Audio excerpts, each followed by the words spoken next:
They say the customer is always right.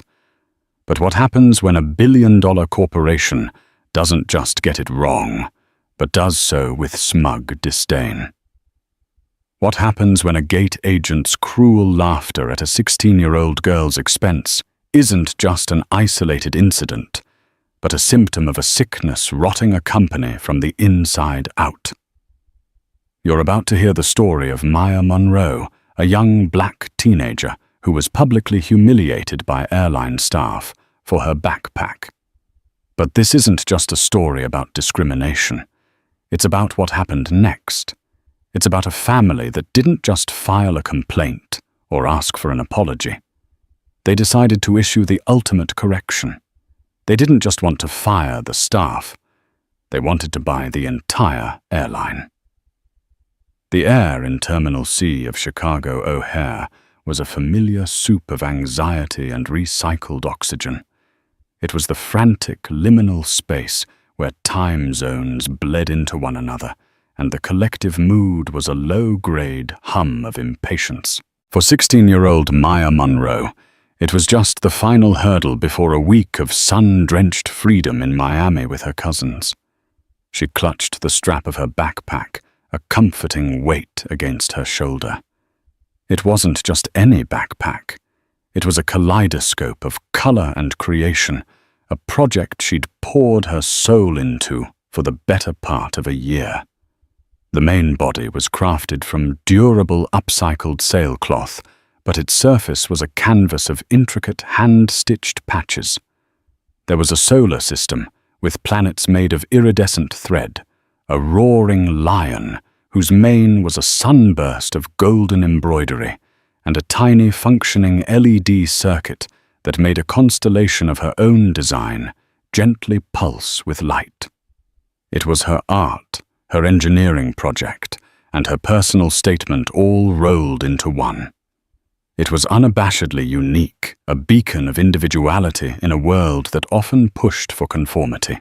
Her boarding group was called, and she shuffled forward in the line for Summit Airlines Flight 142. The gate agent, a woman whose name tag read Brenda, watched the approaching passengers with an expression of profound boredom. She had a tight perm that seemed lacquered in place, and eyes that scanned boarding passes with the enthusiasm of a tax auditor. When Maya reached the counter, she offered a polite smile and held out her phone with the digital pass. Brenda's eyes flickered from the phone screen, not to Maya's face, but to the backpack slung over her shoulder. A slow, condescending smirk crept across her lips. "Well, look what we have here," Brenda said, her voice carrying across the quiet lull in the boarding announcements. She didn't lower her voice. If anything, she seemed to play to the small audience of waiting passengers. "That's quite the bag you've got there, honey." Maya's smile faltered. "Thank you. I made it." The smirk widened into a grin that didn't reach her eyes. "You don't say." She leaned over the counter slightly, pointing a perfectly manicured but predatory-looking fingernail toward the LED constellation. "Is that thing gonna interfere with the plane's navigation? Or are you just trying to signal your home planet?" A snicker rippled through the people closest to the desk. Heat rushed to Maya's cheeks. She was used to people asking about the backpack, usually with curiosity or admiration. This was different. This was mockery, sharp and public. "It's just a low-power LED circuit." Maya explained, her voice smaller than she wanted it to be. "It's completely safe. The battery is—" Brenda waved a dismissive hand, cutting her off. "Save the science fair speech. We have rules about carry-on items. They need to be professional." She looked pointedly from the vibrant backpack to the plain black roller bags of the businessmen behind Maya. "This looks like something you'd win at a carnival." The humiliation was a physical thing, now a cold knot tightening in Maya's stomach. She could feel dozens of eyes on her, some amused, some pitying, all of them making her feel like an insect under a microscope. It's my personal item. It fits the size requirements, Maya insisted, trying to keep her voice steady. It's not about the size, it's about the appropriateness of it, Brenda said, clearly enjoying herself. She turned to her colleague at the adjacent desk. Gary, come get a load of this. Gary Franklin was a man who seemed to have been poured into a uniform that was a size too small. He lumbered over a permanent scowl etched on his face. He glanced at the backpack, then at Maya, and let out a short, barking laugh. Whoa there. What is that, a disco ball? Gary boomed. You know, young lady, this is Summit Airlines, not a music festival. We have a certain image to maintain, an image of what the words were out of Maya's mouth before she could stop them. They were quiet, but laced with a sudden sharp anger. Brenda's manufactured smile vanished, replaced by a flash of irritation. Excuse me, I asked what image you're trying to maintain. Maya repeated, lifting her chin. One where you make fun of a 16-year-old girl's personal belongings in front of an entire gate. The shift in atmosphere was immediate. The faint snickering died. A few passengers looked away, suddenly uncomfortable. Gary's scowl deepened. Now you watch your tone, young lady, he warned, stepping closer to the counter, using his bulk as a form of intimidation. You're holding up the line. That bag is a distraction. It's unprofessional and frankly ridiculous. It probably won't even fit under the seat properly. It will, Maya stated flatly. I measured it. I'll be the judge of that, Brenda snapped. I'm not sure we can let you on the plane with that thing. It's a potential safety hazard. A safety hazard? Maya was incredulous. It's a backpack. A cloth backpack. It has wires in it, Gary interjected, pointing a thick finger. For all we know, it could be anything. The accusation, absurd as it was, hung in the air. The subtext was ugly and unmistakable. It wasn't just about the backpack anymore. Maya felt a chill that had nothing to do with the airport's air conditioning. She was being profiled, stereotyped, and publicly shamed. Are you serious? Maya's voice trembled with a mixture of rage and disbelief. You're suggesting my sewing project is a threat?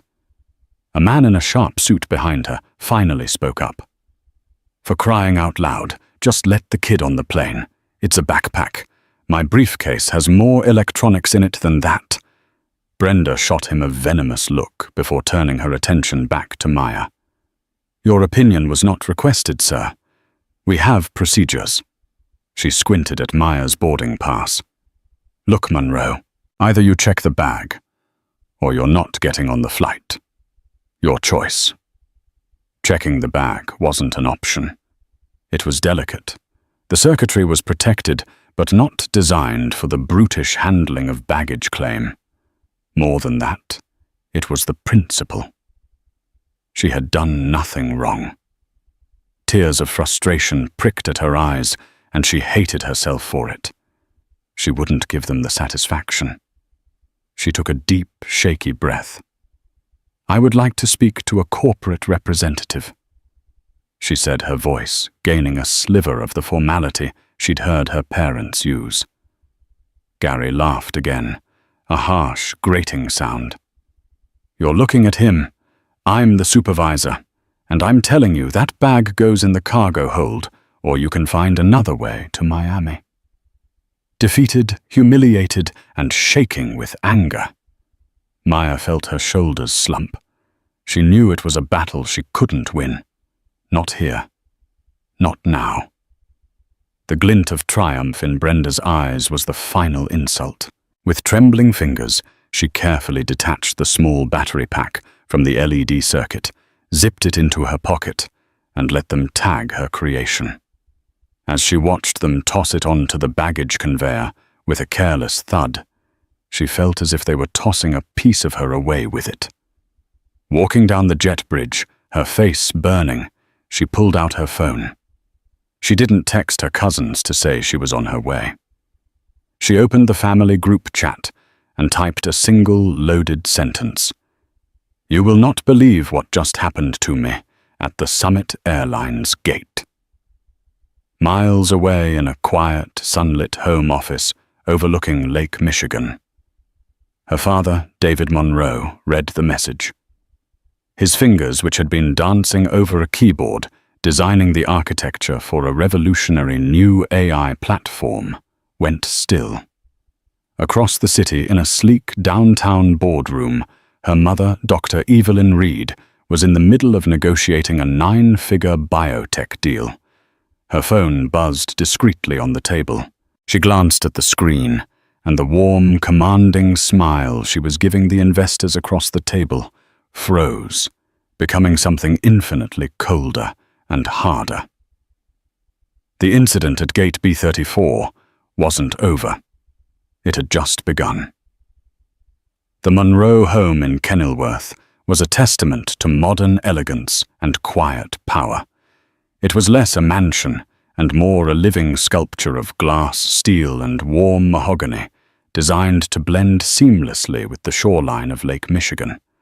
It was a house built not by old money, but by new ideas. David Monroe was a legend in the world of software engineering, a quiet, unassuming man who had architected the digital backbone of the global financial system in his 20s, and had since moved on to artificial intelligence, creating patents that were now embedded in nearly every smart device on the planet. He was a thinker, a builder, a man who saw the world in systems and logic. His wife, Dr. Evelyn Reed, was his perfect complement. A former cardiothoracic surgeon, she had pivoted from saving lives one at a time to transforming entire industries. She ran a venture capital firm with a reputation for spotting genius and a ruthlessness for cutting out mediocrity. She saw the world in terms of strategy leverage and human potential. Together they were a formidable force, their combined intellect and influence, a well-guarded secret outside of the highest echelons of tech and finance. They had raised their daughter Maya to be independent, creative, and fiercely intelligent. They nurtured her passions for both art and science, seeing no contradiction between the two. The backpack was a perfect embodiment of the child they had raised, innovative, beautiful, and unapologetically herself. The phone call from Maya, her voice thick with barely suppressed tears as she recounted the story from the cramped airplane seat, had been a spark falling on dry tinder. By the time her flight landed in Miami, a storm was brewing in Chicago. David had cancelled his afternoon meetings. Evelyn had closed her multi-million-dollar deal with a brisk final handshake and was home within the hour. They sat in the minimalist living room, the vast expanse of the lake, a calm blue backdrop to their brewing fury. The official complaint had already been filed online, a sterile form that felt wholly inadequate to capture the venom of the encounter. "A disco ball," David repeated, his voice dangerously low. He stared out at the water, his hands clasped so tightly his knuckles were white. They called her art a disco ball, and suggested it was a bomb. David Evelyn added, her voice sharp as surgical steel. She was pacing a coiled spring of energy. "Let's not forget that part. The casual racist insinuation that a black girl with wires in her bag is a threat, in front of a crowd. They didn't just mock her. They endangered her." "And Summit's initial response?" David gestured to the tablet on the coffee table. It displayed the email that had arrived just minutes before. It was a masterpiece of corporate non-apology. "Dear Ms. Monroe, thank you for reaching out to Summit Airlines. We have received your feedback regarding your experience at O'Hare International Airport. We take all customer concerns seriously and will be looking into the matter. Our staff is trained to adhere to all FAA and TSA security protocols to ensure the safety of all our passengers. We apologize for any inconvenience this may have caused, and as a gesture of goodwill, we have attached a $150 voucher for your next flight with Summit. Evelyn let out a short, incredulous laugh. Inconvenience. They think this was an inconvenience and a voucher.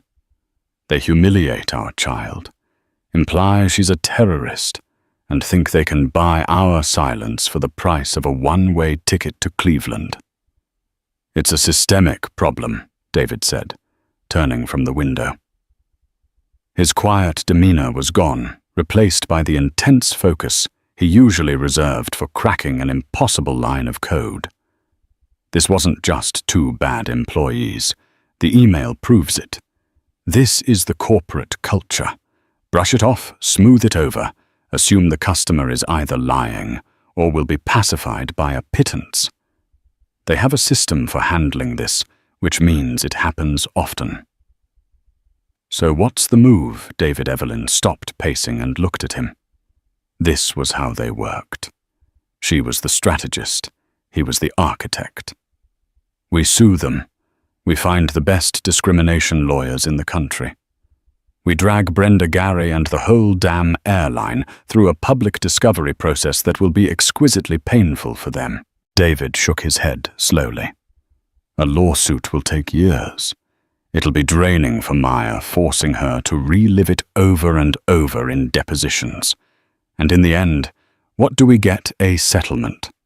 Some money we don't need, and a confidential agreement that ensures nothing really changes. They'll issue a press release about renewed commitment to diversity, fire the two low-level employees, and the system that produced them will remain intact. The CEO, Richard Sterling, will continue getting his multi-million-dollar bonus. He was right. A lawsuit was a conventional weapon, and this felt like a situation that demanded an unconventional response. Evelyn sat down opposite him, her mind racing. So we go public. A media campaign. We use our connections. Get the story on every major network. Make Summit Airlines a trending topic for all the wrong reasons. Public shaming can be a powerful motivator for corporate change. It can. David agreed. But it's also unpredictable. The narrative can get twisted. They'll dig into our lives trying to discredit us. And again it puts Maya at the center of a media storm. I don't want her to become a symbol. I want her to have justice. He paused, his eyes taking on a distant, calculating look. Justice requires leverage. True, undeniable leverage. He fell silent for a long moment, the only sound the gentle lapping of the lake against the shore. Evelyn watched him, knowing his mind was working on a different level, connecting dots she couldn't see yet. "What are you thinking, David?"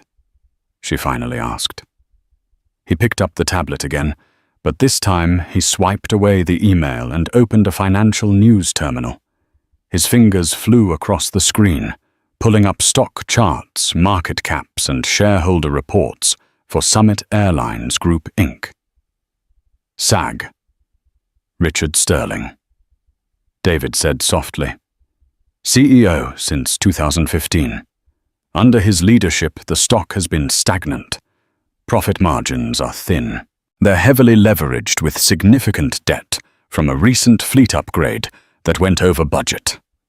They're vulnerable. Evelyn felt a slow, dawning realization. A thrill that was equal parts audacious and terrifying. Vulnerable to what David looked up from the tablet, and for the first time that afternoon, a hint of a smile touched his lips. It was not a happy smile. It was the smile of a man who had just found the one perfect, elegant solution to an infuriating problem. You don't fix a broken system by suing it from the outside, he said. You don't fix it by shouting at it. You fix it by taking control of it. He He turned the tablet toward her.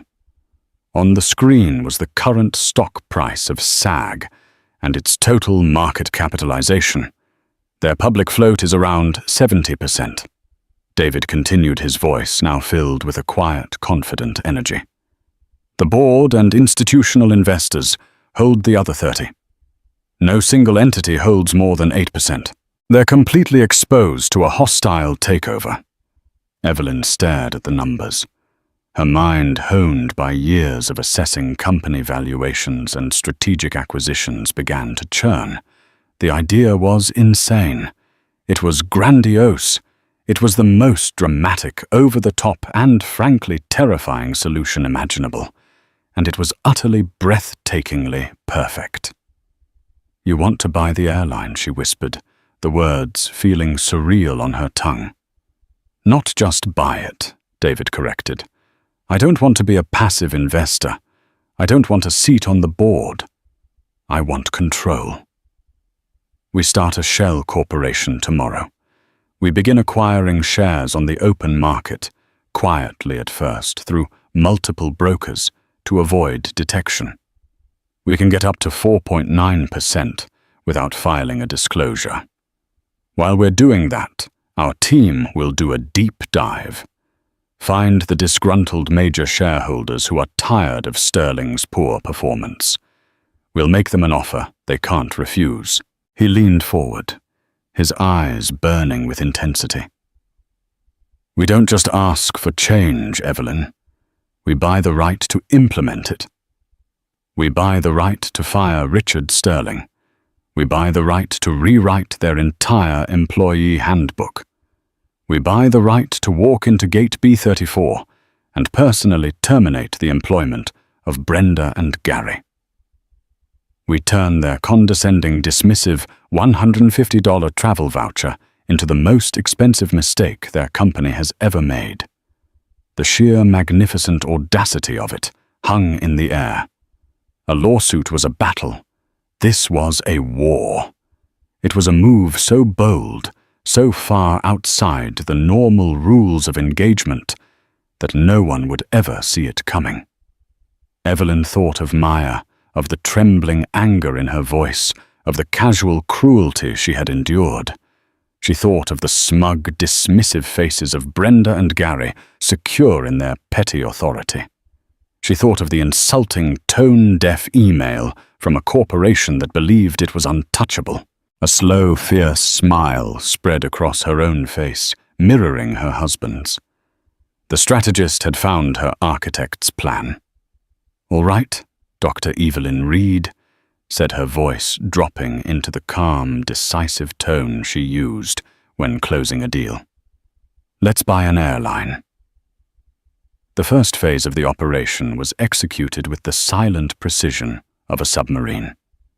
David and Evelyn created a new limited liability company, Monroe Equity Partners, a name so bland and generic it was designed to be overlooked. Through a network of trusted brokers in New York, London, and Zurich, Monroe Equity began to drink from the open tap of Summit Airlines stock. Every transaction was kept just below the threshold that would trigger alarms 1,000 small bites instead of one large one. To the market, it was just noise, random institutional trading hedge funds, rebalancing nothing to indicate a coordinated assault. While David orchestrated the financial ghost in the machine, Evelyn focused on the human element. Her team of analysts, the sharpest minds from her VC firm, began mapping the constellation of Summit's major shareholders. They weren't just looking at the big investment firms like BlackRock or Vanguard. They were digging deeper into the second-tier pension funds, the smaller family offices, the wealthy individuals who had been holding the stagnant stock for years, growing ever more frustrated with Richard Sterling's leadership. Richard Sterling, CEO of Summit Airlines, was oblivious. He was a man coasting on the inertia of a legacy brand. He was a creature of country clubs and quarterly earnings calls, a master of corporate platitudes who believed culture was something you printed on posters for the break room. His office on the top floor of Summit Tower in downtown Atlanta was a shrine to his own ego, filled with silver airplane models and photos of him shaking hands with politicians. His first inkling that something was amiss came not from his trading floor, but from a junior analyst in investor relations named Tim. Tim was a nervous young man with glasses that were perpetually sliding down his nose, and his job was to monitor stock movement. Mr. Sterling. Tim began hovering nervously in the doorway of the CEO's vast office. "It's probably nothing, sir, but we've seen a significant uptick in trading volume over the last 10 days. No big blocks, but the aggregate is substantial. Over 4% of the public float has changed hands." Sterling waved a dismissive hand, not looking up from a report on fuel hedging. "It's the funds, Tim. End of the quarter rebalancing. Don't get your tie in a knot. Let me know when someone actually files a 13D. A 13D filing was the SEC requirement when an entity acquired more than 5% of a company's stock, the official signal of a potential activist investor or takeover bid. Until then, Sterling wasn't concerned, but the quiet accumulation continued. By the time Monroe Equity Partners reached the 4.9% threshold, Evelyn's team had identified their first target, a man named Arthur Vance. Vance was a retired railroad executive in his late 70s who held a 3.5% stake in Summit, a remnant from a long-forgotten merger. He was a cantankerous, old-school industrialist who had been writing letters to Sterling and the board for years, complaining about declining customer service, poor on-time performance, and the CEO's exorbitant salary. He was, in Evelyn's parlance, a motivated seller. Evelyn flew to Palm Beach and met him not in a boardroom, but on the patio of his sprawling old-world estate. She didn't start with numbers. She started with a story. "Mr. Vance," she began after the pleasantries were exchanged. "I'm here because I believe Summit Airlines is a great American brand that has lost its way. It's a company that has forgotten that its most valuable asset isn't its fleet of airplanes, but its relationship with its customers." She then told him a carefully anonymized version of Maya's story. She didn't name her daughter, but she painted a vivid picture of a young girl, a creative spark, and the casual cruelty she faced from employees who felt empowered by a culture of indifference. Vance, a man with 3 granddaughters of his own, listened intently, his bushy white eyebrows knitting together in a scowl. "That's the problem right there," he grumbled when she finished. "No pride, no discipline. Sterling runs that airline like it's his personal club, not a public service. He's all smiles for Wall Street and sneers for Main Street." "My partners and I believe it's time for a change in leadership," Evelyn said smoothly. "We are prepared to make you an offer for your entire stake, 20% above the current market price." Vance's eyes, watery with age, sharpened. It was a generous offer, a clean exit from an investment that had been a source of nothing but aggravation. But it wasn't just about the money. "Who are your partners?" he asked, his gaze piercing. "A private family office that values discretion," Evelyn replied, "and one that believes in a simple principle: you treat every single person from a first-class passenger to a teenager with a handmade backpack with dignity and respect. We want to restore that pride you spoke of." The old man was silent for a long moment, studying her. He saw not just a shrewd negotiator, but a woman with conviction.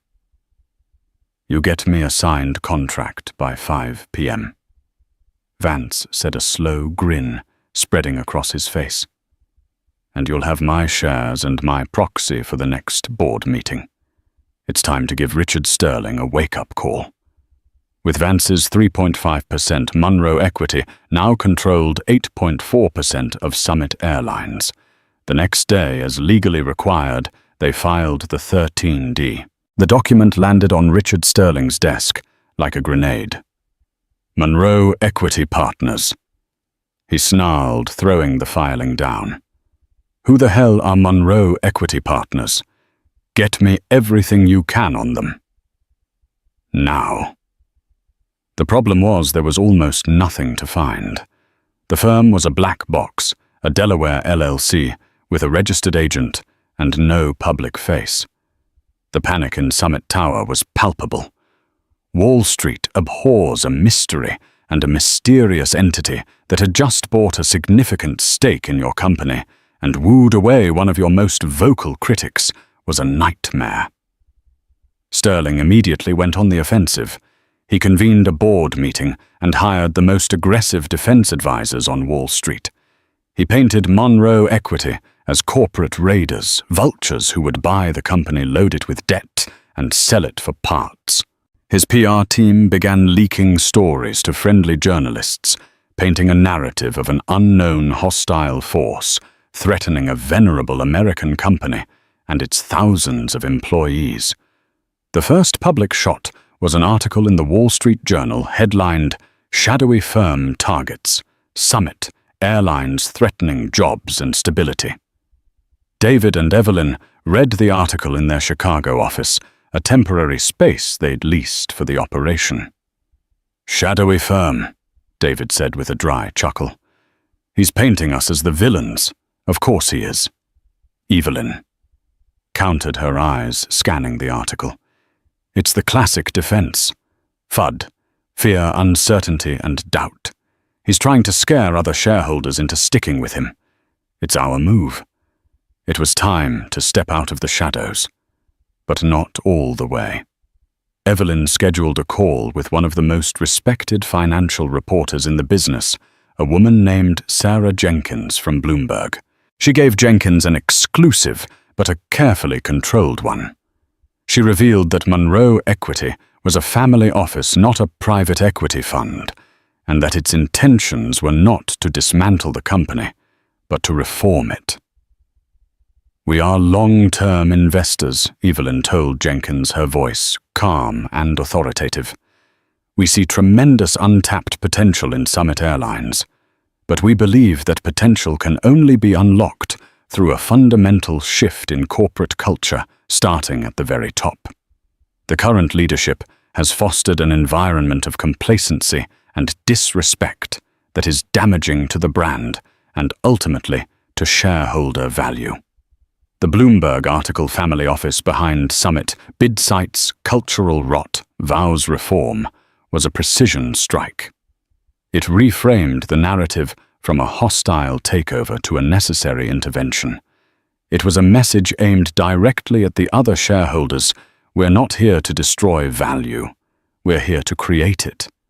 The war was now out in the open. Sterling, enraged, doubled down.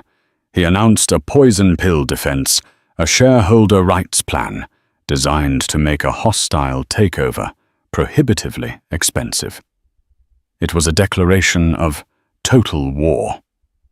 He had no idea he was fighting ghosts.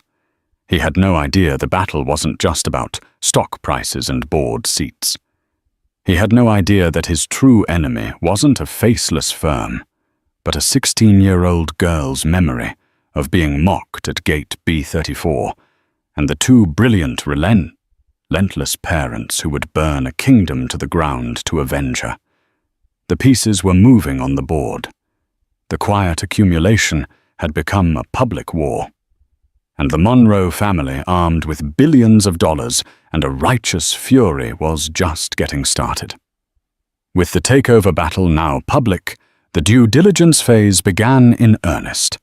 As a major shareholder pushing for change, Monroe Equity Partners had the right to access certain non-public corporate information. Richard Sterling's legal team fought them at every turn, burying them in mountains of irrelevant data and redacting documents so heavily they looked like classified government secrets. But David and Evelyn had hired the best forensic accountants and data analysts in the business. For them, sorting through digital chaff was child's play. David himself designed the algorithms to sift through the terabytes of data they were receiving from Summit. He wasn't just looking for financial irregularities. He was looking for patterns of behavior, searching for the digital fingerprints of the cultural rot Evelyn had spoken of. What they began to uncover was worse than they had imagined. The first major discovery came from the customer relations database. The official sanitized complaints were just the tip of the iceberg. Buried in the system were thousands of Level 1 incident reports, complaints that were never escalated, handled at the local level, and closed out with a boilerplate apology or a token voucher. David's algorithms sorted and cross-referenced the reports, flagging keywords: discrimination, humiliation, mockery, racist profiled, disrespectful. The results painted a sickening picture. Maya's story wasn't an anomaly. It was the template. There was the story of a Sikh man, a respected surgeon who was repeatedly pulled aside and questioned because of his turban. The story of a young mother with 2 children who was berated by a flight attendant for asking for help with her bags. There were hundreds of reports from black and brown passengers detailing extra security screenings for no reason, dismissive attitudes from staff, and a pervasive sense of being treated as second-class citizens. The names of the offending employees appeared again and again. Brenda Walsh and Gary Franklin from O'Hare were frequent flyers in the complaint system, with a documented history of rudeness and prejudice going back years. They knew Evelyn said her voice a low growl as she read a summary report. Sterling's entire executive team knew. The patterns are undeniable. They didn't see it as a problem to be solved. They saw it as a cost of doing business to be managed. It's cheaper to send a $150 voucher than to properly train and discipline your staff. David added his disgust palpable. This is the data that proves our case. This isn't just about Maya. This is about a decade of systemic abuse under Sterling's watch. But the cultural rot was intertwined with deep financial mismanagement. The forensic accountants discovered that the recent fleet upgrade, the one that had loaded the company with debt, was a disaster of cronyism. Sterling had pushed the company to purchase a new model of aircraft from a manufacturer where his old college roommate was a senior VP of sales. The planes were less fuel efficient than their competitors' models and were riddled with maintenance issues that were costing the airline millions in delays and repairs. The contract was a sweetheart deal for the manufacturer. Summit was locked into an expensive long-term service agreement, and Sterling had received a performance bonus of over $5 million the year the deal was signed. "This is more than just bad judgment," Evelyn said, circling the bonus payment on a printout. "This smells like a kickback." The most damning piece of evidence, however, was discovered by accident. An analyst on their team was combing through internal HR communications emails, memos, chat logs. They were looking for evidence of how discrimination complaints were handled. They found it, but they also found something else, a hidden cost-cutting initiative codenamed Project Sparrow. Project Sparrow was Sterling's secret plan to boost profit margins. It involved systematically reducing the budget for non-essential maintenance checks, using third-party replacement parts that weren't certified by the original manufacturer, and extending the service hours of older planes beyond recommended safety guidelines. It was a ticking time bomb. While there had been no major incidents yet, the internal risk assessments which Sterling had personally ordered, buried, showed a terrifying increase in the probability of a catastrophic mechanical failure. He was gambling with passengers' lives to make his quarterly numbers look better. David and Evelyn sat in silence for a full minute after the Project Sparrow memo was put in front of them. The fight was no longer about avenging their daughter's humiliation. It had become a moral crusade. "He can't be allowed to run this company for one more day. David said, his voice cold as ice. This is criminally negligent. They now had the ultimate weapon. They could leak the Project Sparrow documents. The resulting scandal would destroy Sterling Tank the stock and likely trigger a federal investigation that would cripple the airline. It was the nuclear option. We can't, Evelyn said, immediately anticipating his thought. If we leak this, the stock collapses. The company might not survive. Our investment would be worthless, and thousands of innocent employees, the pilots, the flight attendants, the mechanics who are probably fighting this nonsense from the inside, would lose their jobs. We didn't start this to burn the whole thing to the ground. So what do we do? David asked. We're in a proxy fight. Sterling still controls the board. They'll circle the wagons and try to bury this. Evelyn's mind was already formulating a new strategy. We don't go public with it. We go private. Directly to the people who matter. Her team identified the 3 most influential members of Summit's board of directors, excluding Sterling. There was a retired 4-star general, a former Secretary of Transportation, and a woman named Eleanor Vance, the daughter of Arthur Vance, the man who had sold them their first major block of shares. She had inherited her father's seat and his fiery disposition. Evelyn arranged a secret meeting in a private suite at the Peninsula Chicago. No lawyers, no advisors. Just her, David, and the 3 board members. The atmosphere was tense. The board members were loyal to Sterling, or at least to the stability he represented. They saw the Monroes as hostile opportunists. Evelyn didn't waste time. We're not here to talk about stock prices or leadership styles, she began. We're here to talk about safety. For the next hour, she and David laid out their findings with cold, irrefutable precision. They presented the data on the customer complaints, the evidence of financial malfeasance in the fleet acquisition, and finally they presented the Project Sparrow memos.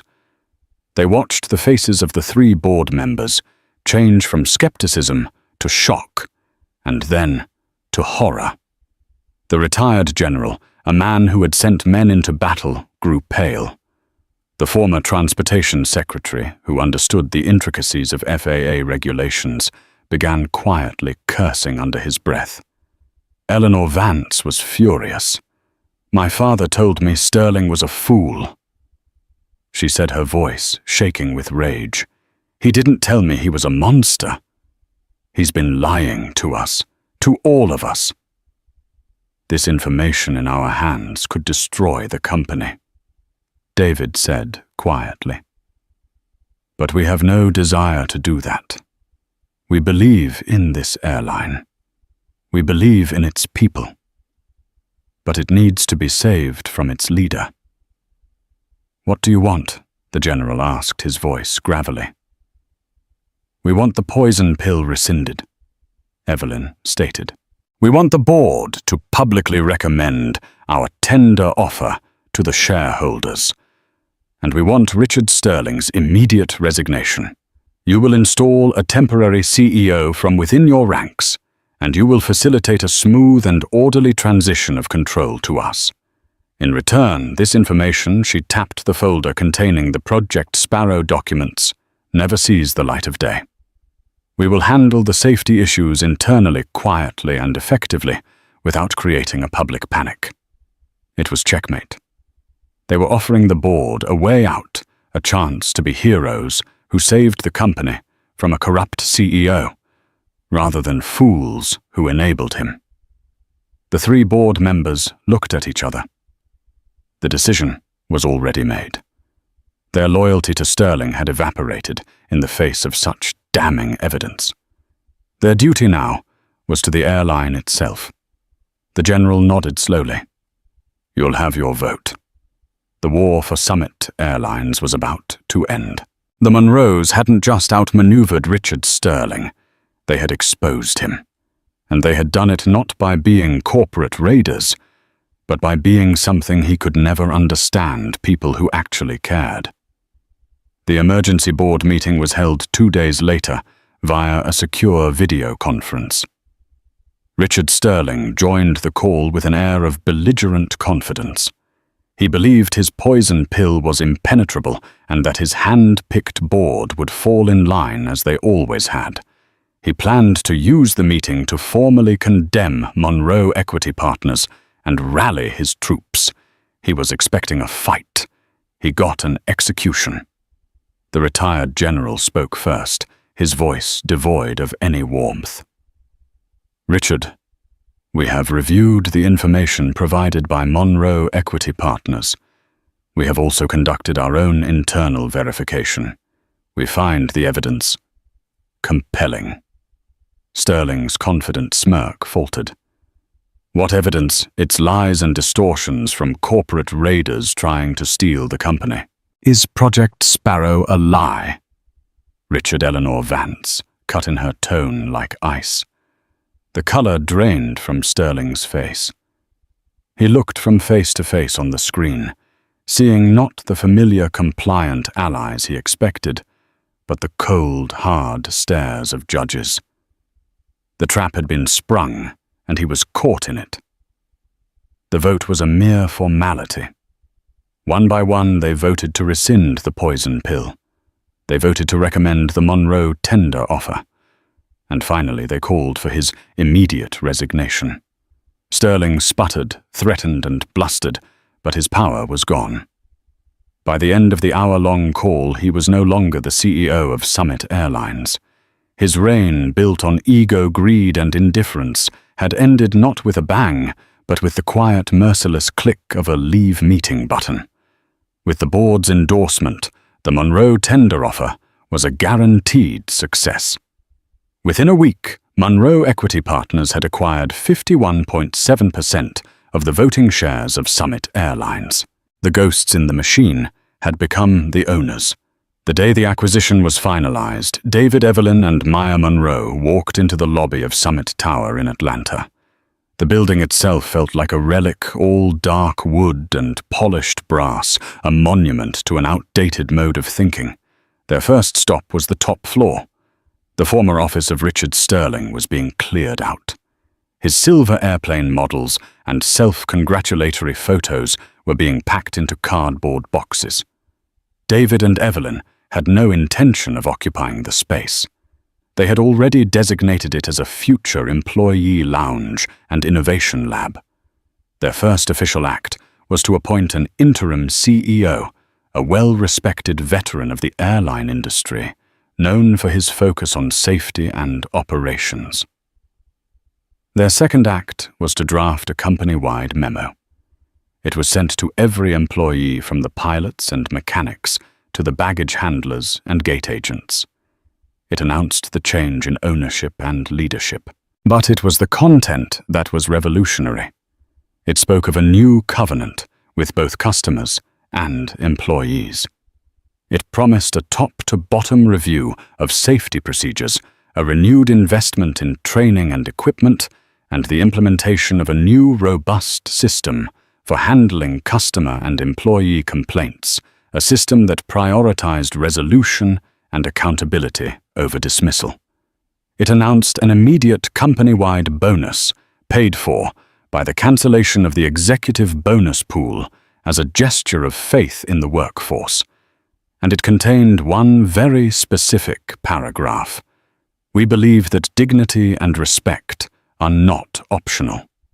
They are the bedrock of our business.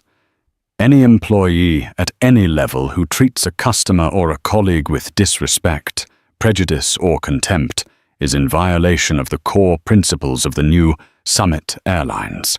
There will be no exceptions. There will be zero tolerance." The memo sent shockwaves through the company. Years of cynicism and distrust had been hardwired into the culture. Some were skeptical, but for many, it felt like a window had been opened in a sealed tomb. For their final act of the day, David and Evelyn made a phone call. They patched in the station manager at O'Hare International Airport. "We have the HR files for 2 of your gate agents," Evelyn said, her voice calm and businesslike. "Brenda Walsh and Gary Franklin. I see they are both scheduled to work tomorrow morning." "Yes, ma'am," the station manager replied, his voice laced with nervousness. He had read the memo. "Please inform them that upon their arrival they are to report to the HR office, not to their assigned gate," David instructed. "Their employment with Summit Airlines is terminated effective immediately. Their final paychecks are being processed. Security is to escort them from the property. Is that understood?" "Yes, sir." "Perfectly." There was no grand confrontation, no dramatic scene at the gate. David and Evelyn felt no need for it. They weren't acting out of a need for personal vengeance anymore. This wasn't about shouting at the people who had hurt their daughter. It was about surgically removing a cancer. Walsh and Franklin weren't special. They were merely the most visible symptoms of the disease they had been hired to cure. Their dismissal was a simple, necessary administrative act, the first step in a long process of rebuilding. That evening, the 3 of them were in a hotel suite overlooking the city. Maya had been quiet for most of the day, watching her parents with a look of awe. She had sent a text, and it had set in motion a corporate earthquake. "Did you really fire them?" she asked softly. "We did," Evelyn confirmed. Maya nodded, processing it. She didn't look triumphant or happy. She looked thoughtful. "Does this fix it?" David sat next to her. "Firing 2 people doesn't fix a broken culture, sweetheart. But it's a start. It sends a message that the old way of doing things is over. The real work, the hard work, starts tomorrow." He was right. They hadn't just bought an airline to get revenge. They had bought it because, in the sterile, dismissive response to their daughter's pain, they saw a reflection of a deeper problem, a company that had lost its humanity. And the Monroes, the builder, and the strategist had decided that if the system was broken, they would just have to buy it and build a new one. Their victory wasn't in the takeover. It was in the opportunity that came after. The reckoning was complete, but the reformation was just beginning. The first 6 months of the Monroe era at Summit Airlines were a whirlwind of radical systemic change. It was less a corporate restructuring and more a cultural revolution. The name Summit was officially retired, replaced by a new brand identity, Aura Airlines. The new logo was a stylized A that resembled both a bird's wing and a steady upward trending arrow. The old stuffy navy blue and red uniforms were replaced with modern, comfortable designs in charcoal grey and a warm, inviting sunrise orange. But the changes were far more than cosmetic. David Monroe, working with a team of the best software engineers, oversaw the creation of a new proprietary operational platform, codenamed Helios. It was a transparent, real-time system that connected everything from maintenance schedules and flight logistics to crew assignments and customer feedback. For the first time, everyone in the company had a clear view of how their role impacted the entire operation. Evelyn Reed, meanwhile, spearheaded the human element. She hired a new head of people and culture, a celebrated expert from the hospitality industry, and together they dismantled the old HR department, rebuilding it from the ground up. The infamous Level 1 complaint system was abolished. A new Aura Cares team was created, empowered to solve customer issues on the spot with meaningful solutions, not insulting vouchers. Training was completely overhauled. Every single employee, from the executive suite to the tarmac, was required to attend workshops on empathy, de-escalation, and cultural competency. The stories from the old complaint database, the Sikh surgeon, the struggling mother, became case studies. They were no longer data points to be dismissed, but human stories to be learned from. The karma for people like Brenda and Gary wasn't just that they were fired. The true karma was the world they left behind. Their former colleagues were now working for a company that actively trained them against the very behavior Brenda and Gary had seen as a perk of the job. The system that had protected and enabled them was gone, replaced by one that would have expelled them years ago. For Richard Sterling, the karma was more profound. He wasn't just unemployed, he was an industry pariah. The quiet internal disclosure of Project Sparrow had made him untouchable. No other major corporation would hire him. He lost his board seats, his club memberships, and his status. His greatest punishment was being forced to watch from the sidelines as the company he almost destroyed began to thrive without him. He saw news reports of Aura's rising customer satisfaction scores and record-breaking on-time performance, and was consumed by a bitter, impotent rage.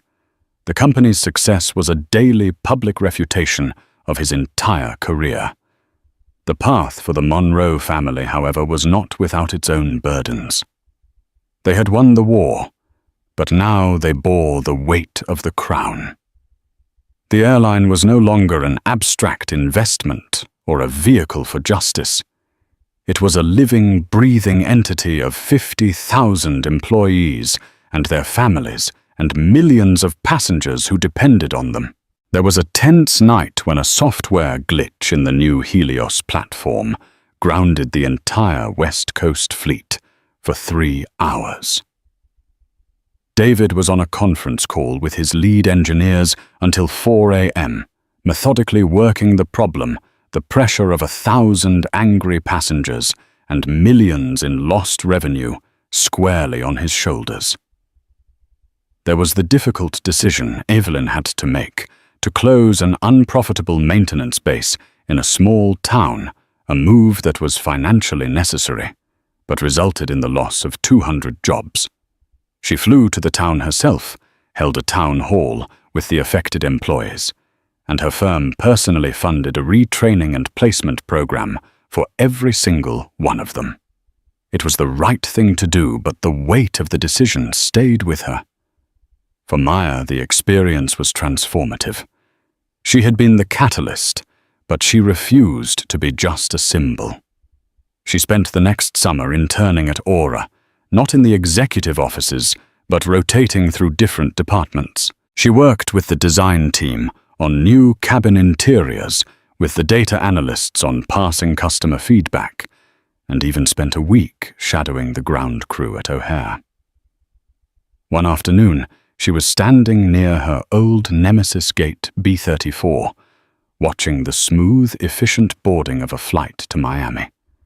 A family was struggling with a stroller and too many bags.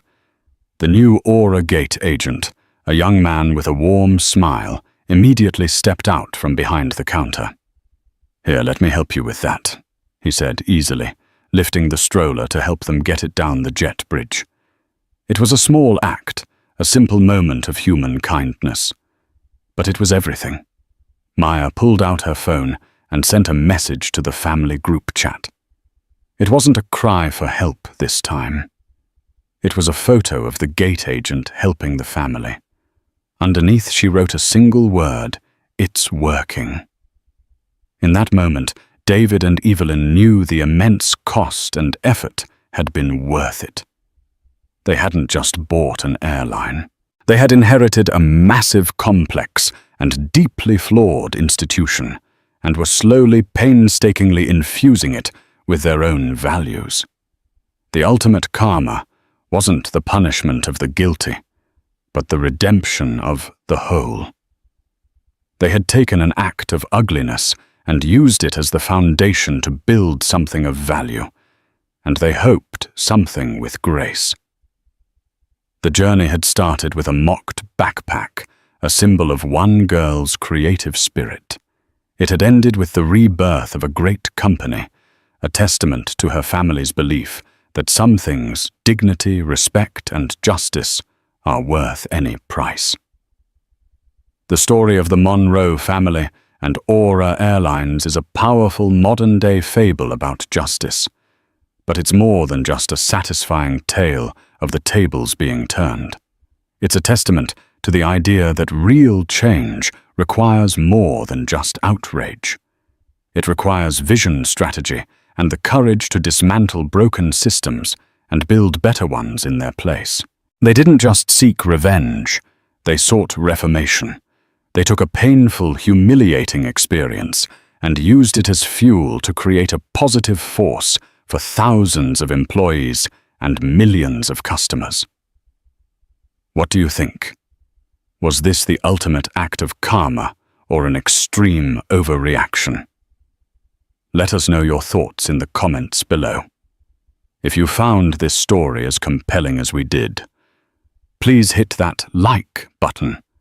Share it with someone who needs to see it, and be sure to subscribe for more incredible true stories. Thank you for watching.